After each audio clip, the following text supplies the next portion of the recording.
Dan nggak sampai 2 menit, sosok orang yang menunggang kuda ini balik lagi. Dan disinilah Rustam itu ngelihat jelas, ternyata wajah dari si penunggang kuda ini itu benar-benar rata. Jadi disitulah Nani ngelihat ada sosok entah laki-laki entah perempuan. Dia ini jalan merangkak dan rambutnya itu kayak basah. Benar-benar merangkak. Tapi ini cuma dilihat Nani sekitar beberapa detik, terus kemudian sosok ini hilang. Akhirnya Rustam pun dengan males-malesan, dia buka tendanya. Dia coba ngelihat, ternyata di depan ini gak ada apa-apa.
Bismillahirrahmanirrahim. Assalamualaikum warahmatullahi wabarakatuh.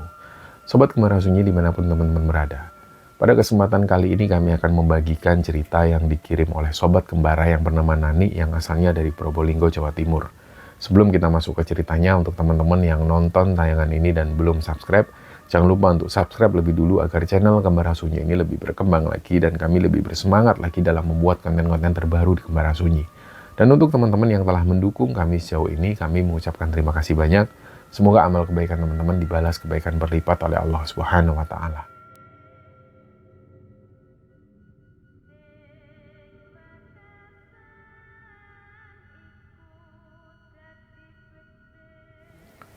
Cerita di episode kali ini, ceritanya dibagikan oleh Sobat Kembara yang bernama Nani, yang asalnya dari Probolinggo. Jadi cerita ini menarik karena di sini Nani menceritakan kejadian yang pernah dia dan juga teman-temannya alami ketika Nani dan teman-teman ini naik ke Gunung Lemongan, Jawa Timur. Mungkin ada teman-teman yang masih belum pernah mendengar tentang Gunung Lemongan ini. Memang gunung ini tidak semenarik gunung-gunung yang lain. Tapi tentu gunung ini menyimpan banyak misteri, banyak cerita, dan juga jalurnya itu nggak sembarangan. Memang gunung ini tingginya sekitar 1676 meter di atas permukaan laut. Nggak terlalu tinggi, tapi cukup untuk kita latihan medan-medan yang cukup berat, bisa kita latihan di sana, di Gunung Lemongan ini. Gunung Lemongan ini ada di Lumajang, teman-teman. Jadi bagi kalian yang tinggal di Jawa Timur, bisa sesekali mencoba naik ke Gunung Lemongan ini. Nah, cerita Nani ini yang menarik adalah, dia menceritakan bahwa dia pernah sekali naik ke Gunung Lemongan bersama teman-temannya. Tapi untuk pendakian yang kedua inilah yang benar-benar banyak sekali hal-hal ganjil yang dia alami. Terutama yang paling terkesan oleh Nani adalah dia ini nggak hafal jalan. Kayak dia benar-benar lupa. Padahal dia nggak naik ke Gunung Lemongan hanya sekitar 2 tahunan. Jadi dia merasa ganjil dan teman-temannya juga merasa ini aneh. Padahal mereka semua pernah naik ke Gunung Lemongan, tapi kok untuk yang naik kedua kalinya ini, mereka benar-benar lupa jalannya. Jalurnya pun juga lupa. Tapi untungnya mereka bisa kembali dengan selamat, dan banyak cerita yang akan Nani ceritakan di sini. Jadi ceritanya teman-teman, Nani ini memang sering kali berteman dengan banyak cowok. Ini dari sejak dia SMP, SMA, itu kebanyakan teman-temannya Nani ini adalah cowok. Teman-teman cewek itu jarang sekali. Jadi dari situ Nani sering mengikuti kegiatan-kegiatan yang dilakukan oleh cowok. Misalnya bahkan dia juga sering ikut futsal bersama teman-temannya, main bola, main bulu tangkis, dan juga kegiatan-kegiatan yang lebih cenderung kepada aktivitas laki-laki. Nah, salah satunya adalah panjat tebing dan juga naik gunung. Nani ini memang beberapa kali dia juga sempat naik gunung ke beberapa gunung di Jawa Timur, seperti salah satu contohnya Gunung Penanggungan, Semeru, Arjuno, Welirang, dan juga beberapa gunung-gunung yang ada di daerah Jawa Tengah. Nah, suatu ketika di tahun 2018, Nani bersama teman-temannya ada sekitar 7 orang ini naik ke Gunung Lemongan yang ada di Lumajang. Nah, ketika mereka naik ke Gunung Lemongan ini untuk yang pertama kalinya, itu kesannya benar-benar luar biasa. Mereka semua menikmati perjalanan tersebut, dan Nani di sini merasakan sesuatu yang beda ketika naik ke Gunung Lemongan. Jadi jalur Gunung Lemongan ini meskipun dia nggak terlalu tinggi, tapi jalurnya benar-benar terjal. Bahkan sampai ada beberapa jalur itu yang membuat antara dengkul dan juga dada ini ketemu. Artinya itu benar-benar naik banget, terjal banget. Nah, dari situ Nani ini tertantang lagi untuk pingin kembali naik ke Gunung Lemongan.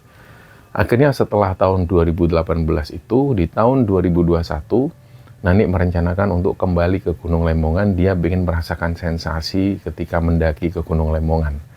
Nah, awalnya mereka akan mendaki sekitar 7 sampai 10 orang. Tapi ternyata dalam berjalannya waktu, banyak dari mereka yang memiliki kesibukan masing-masing.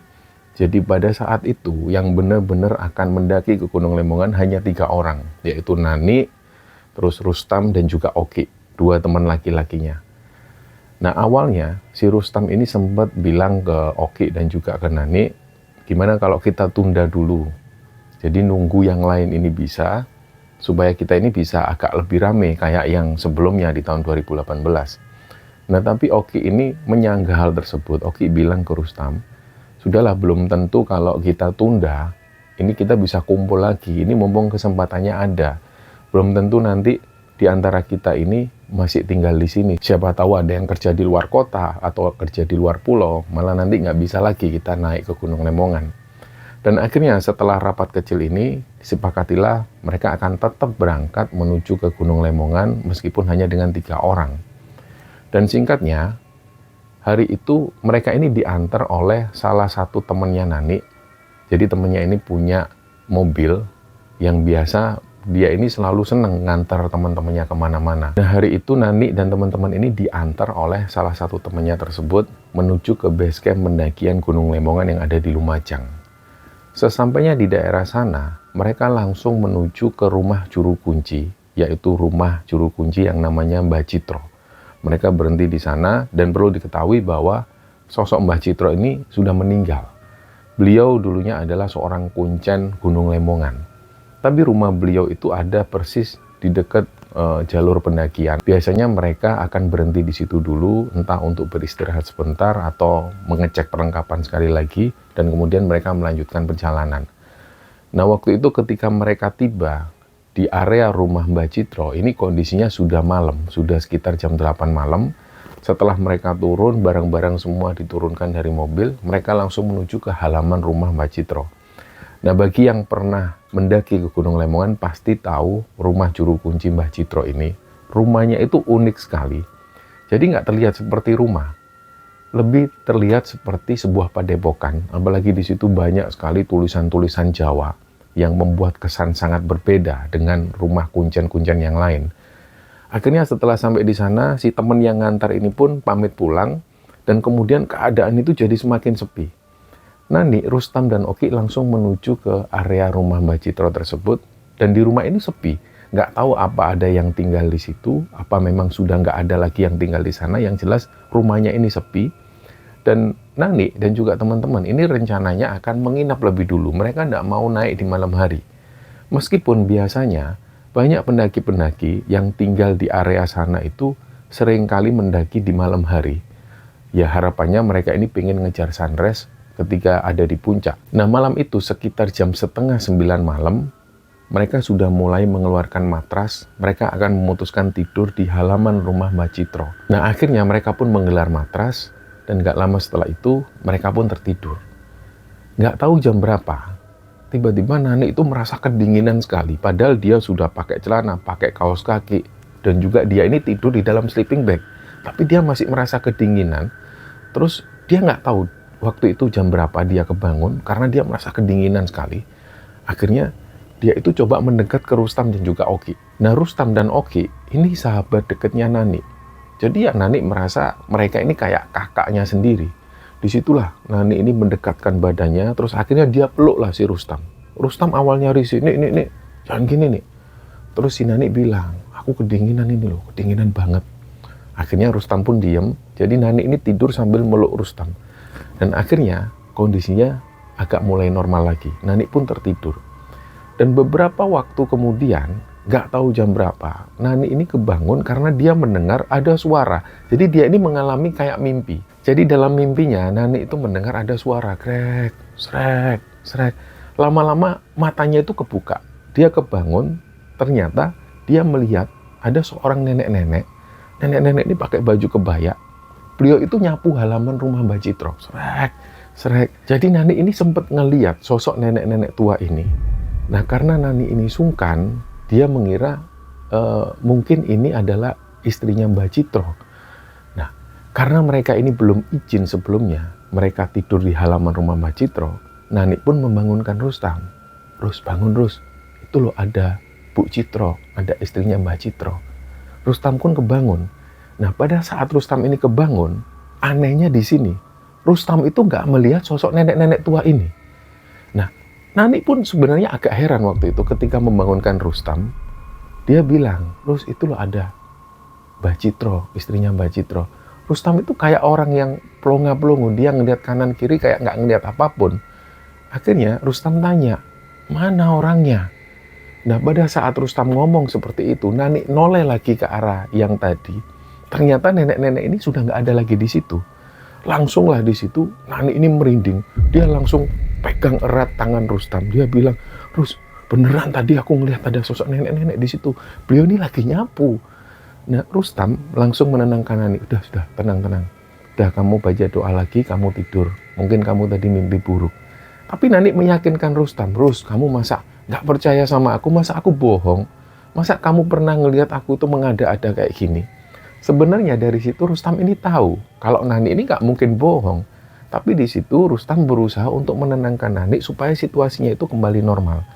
Akhirnya dari situ Nani bilang, Rus, pokoknya kamu tungguin sampai aku benar-benar tidur, baru kamu tidur, Rus. Aku nggak berani, Rus. Akhirnya di situ pun Rustam menemani Nani sampai Nani ini benar-benar tidur.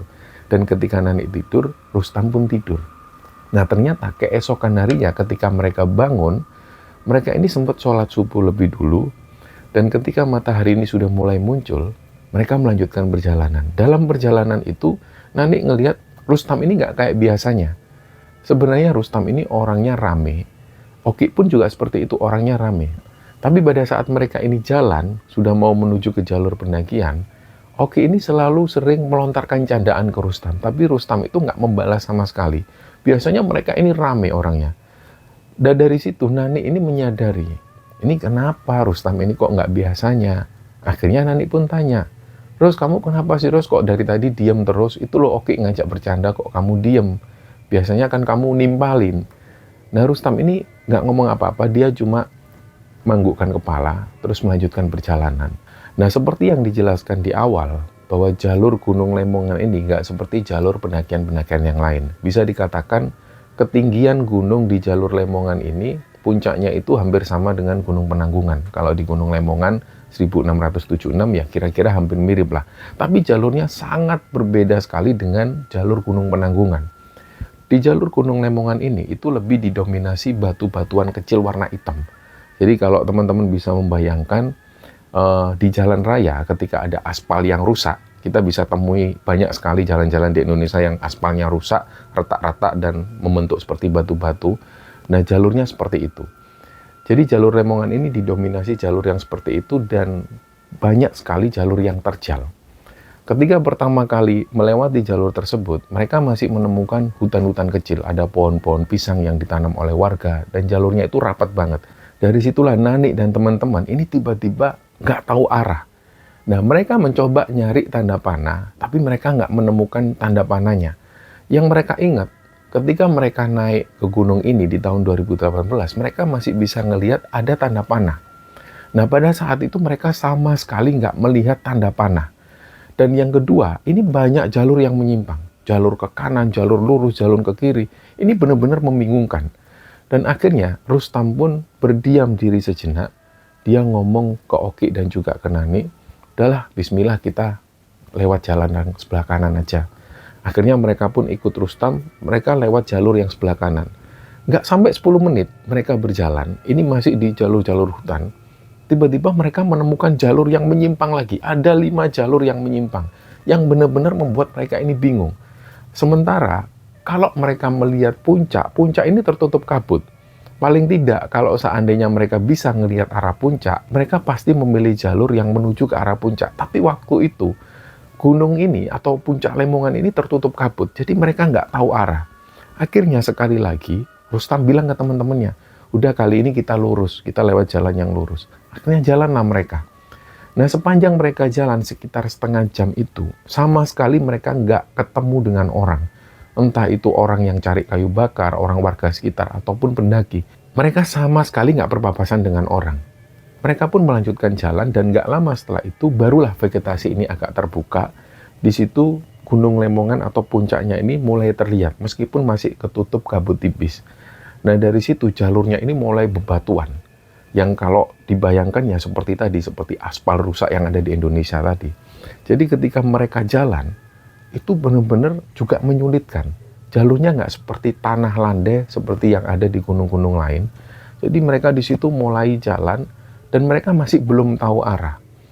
Nah, disinilah Rustam itu akhirnya meminta kepada teman-temannya untuk istirahat sejenak di situ. Mereka duduk-duduk sambil menikmati perjalanan dan Rustam mulai menyalakan rokoknya.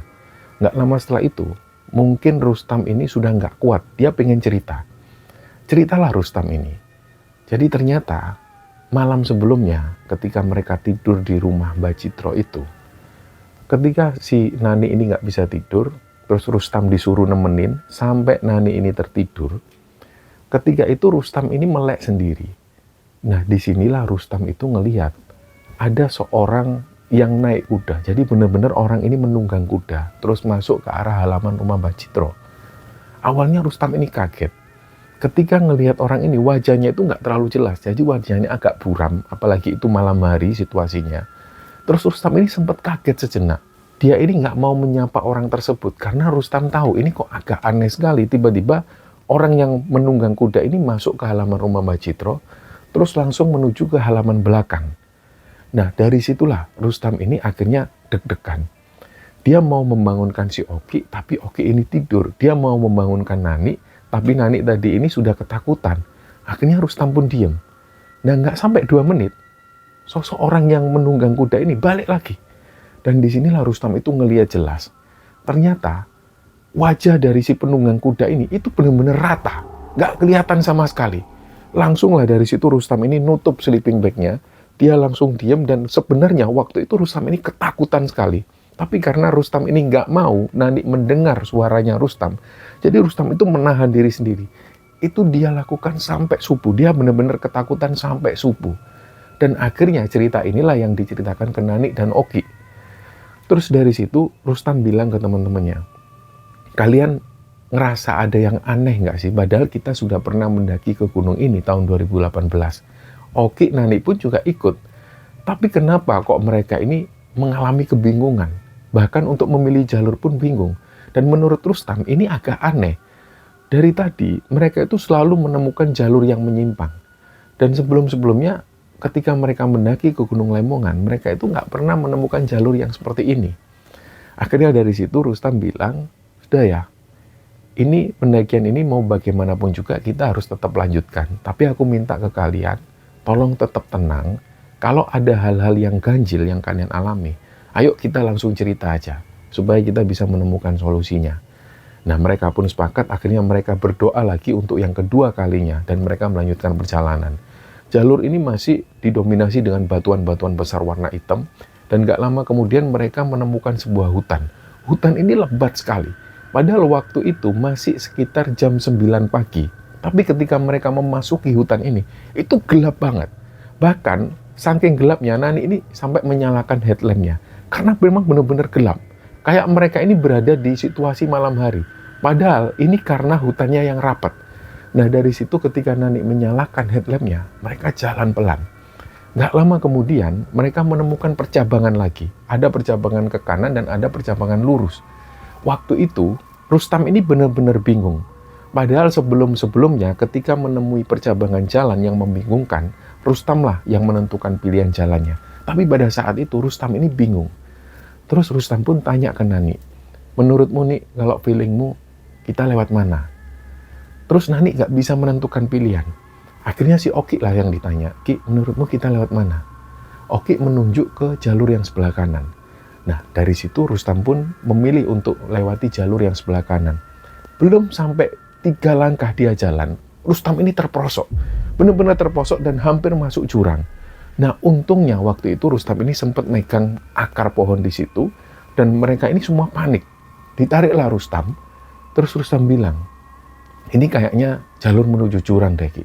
Jangan lewat sini, berarti kita lewat jalur tengah ini.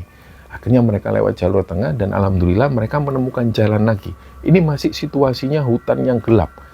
Dan dari situ Rustam ini berpikir, kalau tadi dia nggak sempat megang apapun, nggak sempat megang akar, sudah pasti Rustam jatuh ke jurang. Nah, alhamdulillah dia masih bisa selamat. Akhirnya mereka melanjutkan perjalanan lagi, dan beberapa langkah mereka jalan, Nani ini posisinya di tengah. Nani itu sempat ngelihat sekelebatan. Awalnya Nani mengira ini mungkin babi hutan. Jadi ada di sudut mata, dia ngelihat ada pergerakan. Terus Nani noleh ke kanan, ternyata nggak ada apa-apa. Nah, Rustam tanya, kenapa nih? Lihat apa? Enggak, tak kira tadi ada babi hutan atau hewan yang lewat. Ternyata apa? Nggak ada apa-apa kok. Mungkin aku aja yang ngelamun. Ya udah yuk lanjut jalan. Lanjutlah mereka jalan. Dan sekitar 10 langkah mereka jalan. Sekali lagi Nani ngelihat di sudut matanya. Ini ada yang bergerak. Terus Nani noleh lagi. Ternyata nggak ada apa-apa.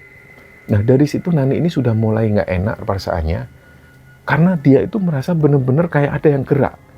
Terus ketika mereka melanjutkan jalan lagi, nggak sampai 10 langkah, Nani benar-benar ngelihat dari sudut matanya ada yang bergerak. Dan pada saat itulah, ketika Nani ini noleh, otomatis headlampnya itu mengarah ke arah titik tersebut. Dan ketika Nani noleh, disitulah Nani sekilas ngelihat ada sosok entah laki-laki entah perempuan. Dia ini jalan merangkak dan rambutnya itu kayak basah. Benar-benar merangkak. Tapi ini cuma dilihat Nani sekitar beberapa detik. Terus kemudian sosok ini hilang. Nah Nani saking kagetnya, saking takutnya, dia sempat teriak, astagfirullahaladzim, astagfirullahaladzim. Langsung lah Nani ini ketakutan dan saking takutnya dia akhirnya nangis di situ. Nah Rustam dan Oki berusaha menenangkan, tapi Nani ini masih belum bisa cerita. Nah Nani ini cuma bisa bilang, ayo lanjut jalan lagi yuk, lanjut jalan. Mereka pun lanjut jalan, tapi Nani ini masih nggak bisa ngomong. Dan akhirnya dalam perjalanan itu, nggak lama kemudian mereka menemukan yang namanya pos Watu Gede. Ya ini nggak bisa dinamakan pos, tapi tempat ini biasanya atau area ini biasanya digunakan untuk mendirikan tenda sebelum mereka melanjutkan ke puncak. Ketika sampai di Watu Gede ini, di area Watu Gede ini, mereka agak merasa lega. Tapi yang membuat mereka itu agak berpikir adalah, ini kok sepi banget. Nggak ada satu pendaki pun yang ngecamp di sini. Kok aneh sekali. Padahal di tahun 2018 ketika mereka mendaki ke Gunung Lemongan ini, area di Watu Gede itu banyak sekali didirikan banyak tenda. Jadi banyak pendaki yang ngecamp di sana. Tapi kali itu kok benar-benar sepi. Dari bawah sampai di Watu Gede ini, mereka sama sekali nggak ketemu pendaki. Dan itu memang benar-benar aneh banget. Nggak biasanya. Tapi dari situ Rustam mencoba menghilangkan pikiran negatifnya ini.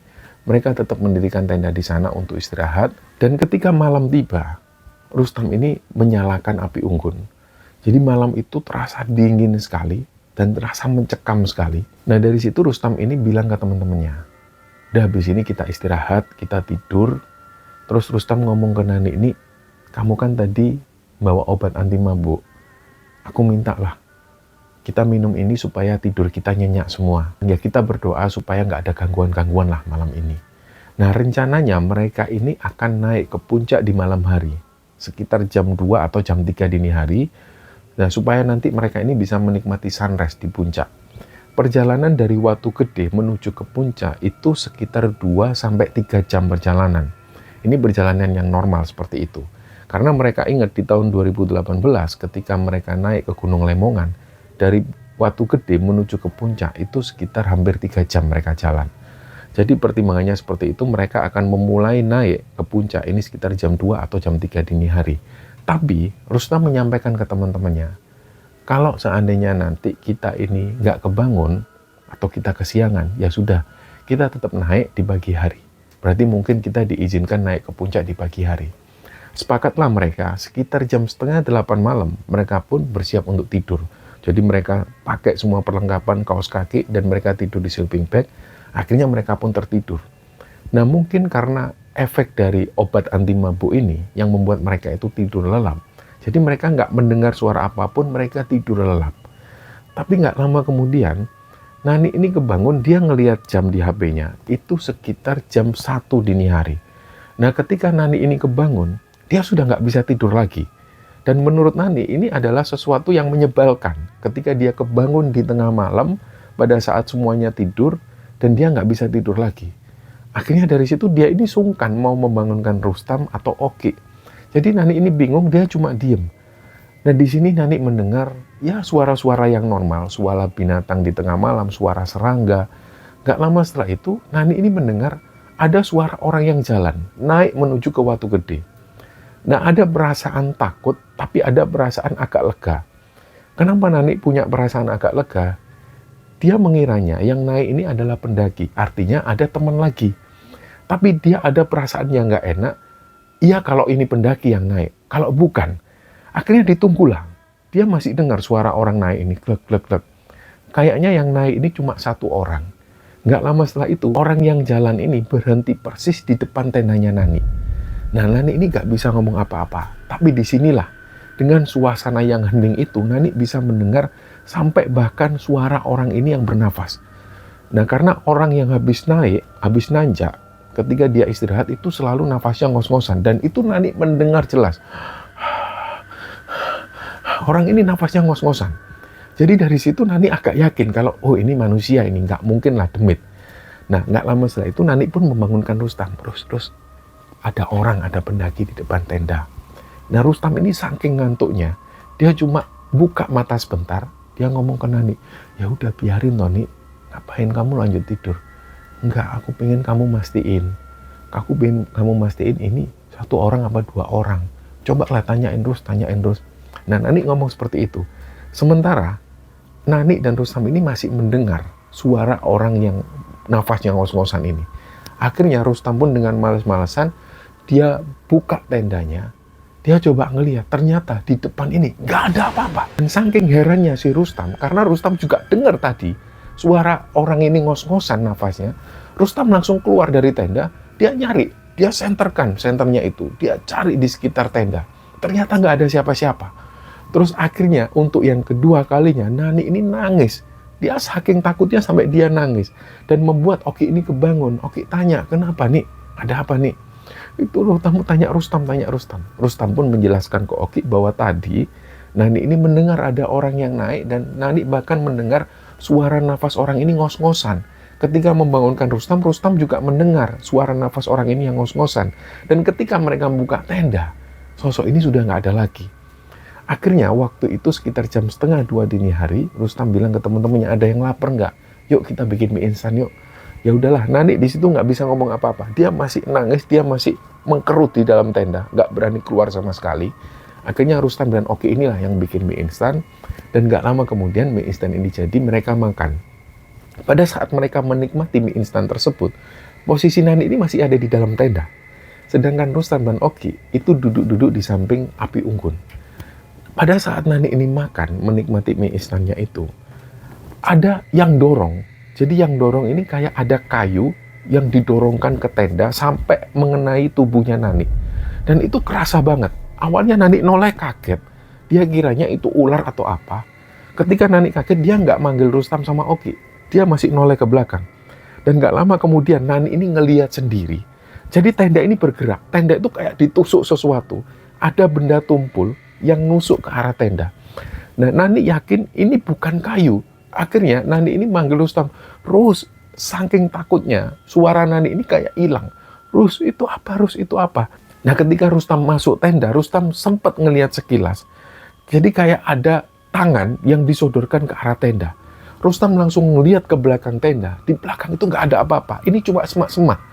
Nah, anehnya di situ Rustam sempat ngeliat apa yang dilihat Nani. Jadi kayak ada tangan yang dilihat Nani itu kayak ada kayu.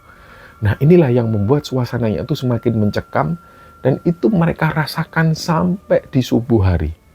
Ketika subuh hari, mereka belum naik ke puncak. Mereka melaksanakan sholat subuh lebih dulu, dan ketika matahari ini sudah mulai terbit, barulah mereka jalan ke puncak. Tenda mereka tinggal di situ. Mereka jalan menuju ke puncak sekitar 3 jam. Ketika sampai di puncak, mereka cuma foto-foto sebentar dan melanjutkan turun lagi di bawah tenda. Nah, ada kejadian lagi ketika mereka turun ini. Jadi, ketika mereka mendekati tenda, ini mereka sudah ngelihat tenda mereka di situ. Nah, anehnya di sini Oki itu melihat ada orang yang jongkok persis di samping tenda mereka. Oki ini mengiranya ini maling. Jadi akhirnya Oki teriak-teriak ke Rustam, Rus, sopo iku Rus, maling iku. Jadi dikiranya Oki orang ini itu maling. Akhirnya Rustam dan Oki ini agak berlari cepat menuju ke tenda, dan ketika dekat ke tenda, nggak ada apa-apa. Padahal Oki dan Rustam ini sempat ngelihat ada kayak orang jongkok. Ketika Oki ini ditanya oleh Nani, kamu ngelihat apa, Ki? Tadi lo ada orang jongkok di situ, tak kira maling. Orangnya gimana emangnya? Nah, Oki cerita, orang ini itu badannya ini agak kurus dan rambutnya itu panjang kayak agak basah. Nah, disinilah Nani itu langsung kaget loh. Kok persis kayak yang aku lihat kemarin, ada orang merangkak yang memang fisiknya itu kayak gitu. Nah, dari situ mereka sudah nggak mau berpikir panjang. Setelah mereka makan, mereka berkemas-kemas dan mereka turun. Jadi mereka turun dari puncak itu sekitar jam setengah 12 siang. Mereka nggak mengalami kejadian apapun. Ketika sampai rumah Mbak Citro, Nani ini mencoba menghubungi temannya yang sebelumnya mengantar mereka ke sana. Tapi temannya ini nggak merespon sama sekali. Akhirnya mereka jalan. Mereka jalan melanjutkan turun desa tersebut. Dan akhirnya nggak lama kemudian temannya ini merespon. Ternyata temannya Nani ini sudah dalam perjalanan menjemput Nani. Nggak lama kemudian temannya Nani ini datang dan mereka pun pulang. Akhirnya begitu mereka sampai di Probolinggo, itu ada perasaan lega sekali. Nani sendiri juga nggak tahu apa yang mereka alami di Gunung Lemongan. Kenapa kok mereka selalu mengalami situasi yang aneh seperti itu. Padahal sebelumnya ketika mereka mendaki ke Gunung Lemongan di tahun 2018, sama sekali satupun Nani dan teman-teman nggak pernah mengalami hal ganjil dan nggak pernah mengalami hal mistis. Setelah Nani mengalami kejadian yang seperti ini, dia masih tetap naik gunung. Dan untuk selanjutnya, di tahun 2022, Nani dan teman-teman ini naik ke Gunung Lawu via Cemoro Kandang. Pada saat mereka mendaki ke Gunung Lawu, dari mulai berangkat sampai pulang, mereka tidak mengalami sesuatu yang aneh sekalipun dan perjalanan mereka pun lancar. Nah, cerita inilah teman-teman yang dibagikan oleh Nani di Gemara Sunyi, dan semoga kisah ini bisa kita ambil hikmah dan bisa kita ambil pelajaran di dalamnya. Mohon maaf jika ada salah-salah kata. Wassalamualaikum warahmatullahi wabarakatuh.